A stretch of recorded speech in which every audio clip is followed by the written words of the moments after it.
கர்த்தர் நல்லவர், அவர் கிருபை என்றும் உள்ளது. ஆண்டவராகிய இயேசு கிறிஸ்துவின் நாமத்தினால் உங்கள் ஒவ்வொருவருக்கும் அன்பின் வாழ்த்துக்கள். இன்றைக்கான மன்னா சங்கீதம் 46:10. நீங்கள் அமர்ந்திருந்து நானே தேவனென்று அறிந்து கொள்ளுங்கள். ஜாதிகளுக்குள்ளே உயர்ந்திருப்பேன், பூமியிலே உயர்ந்திருப்பேன். இன்றைக்கு நாம் தியானிக்கும் வசனம் ஒரு வாக்குத்தத்த வசனம், அருமையான வசனம். என்ன சொல்லப்படுகின்றது? நீங்கள் அமர்ந்திருந்து என்ன செய்யணுமா? நானே தேவன் என்று அறிந்து கொள்ளுங்கள். அதாவது கர்த்தரே தேவன் என்று அறிந்து கொள்ள வேண்டும். இப்போது என்ன அர்த்தம்னா, சில நேரங்களில் நிறைய புயல் போன்ற பிரச்சனை எழும்பி வரும் பொழுதும், அல்ல வெகு காலமாக சில போராட்டங்கள் நீங்கும்படியாக ஜெபம் பண்ணி பலனெல்லாம் குறைந்து போனது போல இருக்கலாம். இதற்கு முந்தின வசனம் பாருங்க. அவர் பூமியின் கடைமுனை மட்டும் யுத்தங்களை ஓய பண்ணுகிறார், வில்லை ஒடித்து ஈட்டியை முறிக்கிறார், ரதங்களை நெருப்பினால் சுட்டரிக்கிறார். தேவன் பூமியின் கடைமுனை மட்டும் யுத்தங்களை ஓய பண்ணுகிற தேவனாக இருக்கின்றார். அவரால் எதையும் செய்ய முடியும். அவர் ஈட்டியை முறிக்கிறார், வில்லை ஒடிக்கிறார், ரதங்களை அக்கினியினால் சுட்டரிக்கின்றார். இப்போ உங்களுக்கு விரோதமாய் வருகிற பிரச்சனை ஈட்டி மாதிரி இருந்தாலும் சரி, அவர் அதை எளிதில் உடைத்து போடுவார். ஒருவேளை அம்புகளாக இருந்தாலும் கூட அதை முறித்து போடுவார். ரதம் போல பெரிய பிரச்சனை ரதம் மாதிரி அப்படி அசைந்து ஆடி கம்பீரமாக உங்களுக்கு விரோதமாக அப்படி சத்துரு எதிர்த்து வருவது போல இருந்தால் கூட ரதங்களை என்ன செய்வாராம்? அக்கினியினால் சுட்டெரிப்பாராம். இப்போ இந்த கிரியைகளெல்லாம் கர்த்தர் செய்வதை நம்ம பார்க்கும்படியாக நம்ம என்ன செய்யணும்னு சொல்லப்படுகிறது? நீங்கள் அமர்ந்திருங்க.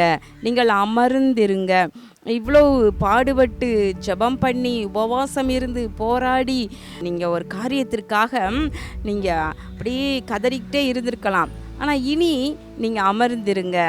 கர்த்தர் யுத்தங்களை ஓய பண்ணுவார். இஸ்ரவேல் மக்களை எகிப்து தேசத்திலேருந்து புறப்பட பண்ணின பொழுது அவர்களெல்லாம் சந்தோஷமாக புறப்பட்டு வந்தாங்க.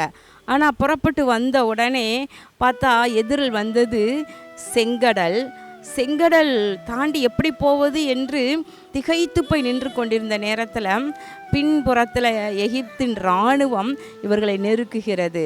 இப்போது இந்த விதமான சூழ்நிலை மத்தியில் எதுவுமே செயல்பட முடியாது. இவர்கள் திரும்பி எகிப்தின் இராணுவத்தோடு யுத்தம் பண்ண முடியுமா? அல்லது செங்கடலில் இறங்கி தான் எல்லாரும் நீந்தி போக முடியுமா?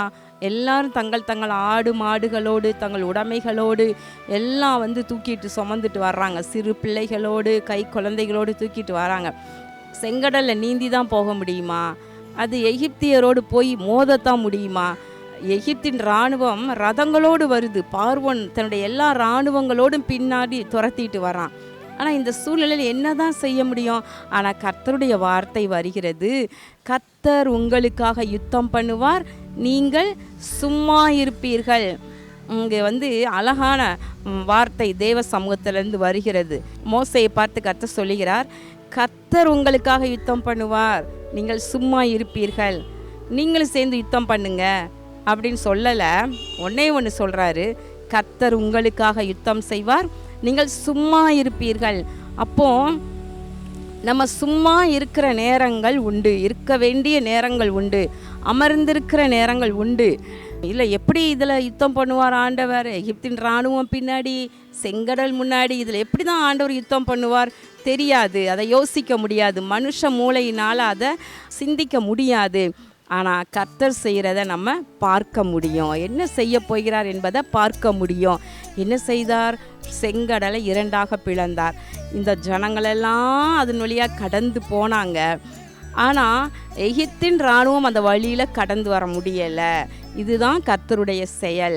பிளந்திருந்த செங்கடல் வழியாக எகிப்தின் இராணுவம் மீண்டும் மீண்டும் தொடர்ந்து வந்தால் இந்த மக்களால் ஒன்றும் செய்ய முடியாது. அதுதான் பாருங்களேன், இவங்களுக்கு மட்டும் வழிவிட்ட செங்கடல், ஆனால் அந்த சேனையையோ அது மூழ்கடித்தது என்று பார்க்கின்றோம். கர்த்தருடைய செய்கைகள் யதார்த்தம் அல்லவா? பாருங்கள் என்று வசனம் சொல்லுகிறது.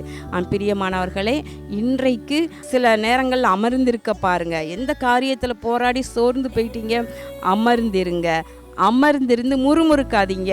தேவன் என்ன செய்ய போகிறார், அந்த சூழ்நிலை எப்படி மாற்றுவார், இது ஒன்றுமே செய்ய முடியாது, இந்த இதை மாற்றவே முடியாது அப்படின்னு சொல்லிட்டு நீங்கள் அவிசுவாசமான வார்த்தைகளை பேசிக்கொண்டு அமர்ந்திருக்காதீங்க. நீங்கள் மகிழ்ச்சியோடு கர்த்தரை துதித்து பாடுங்கள்.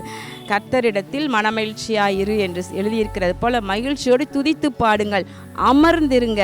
கர்த்தர் உங்களுக்கு விரோதமான ரதங்களை சுட்டரிக்கப் போகிறார், வில்லை ஒடித்து ஈட்டியை முறிக்கப் போகிறார், யுத்தங்களை ஓய பண்ண போகிறார். கண்களை மூடி ஜெபம் பண்ணுவோமா?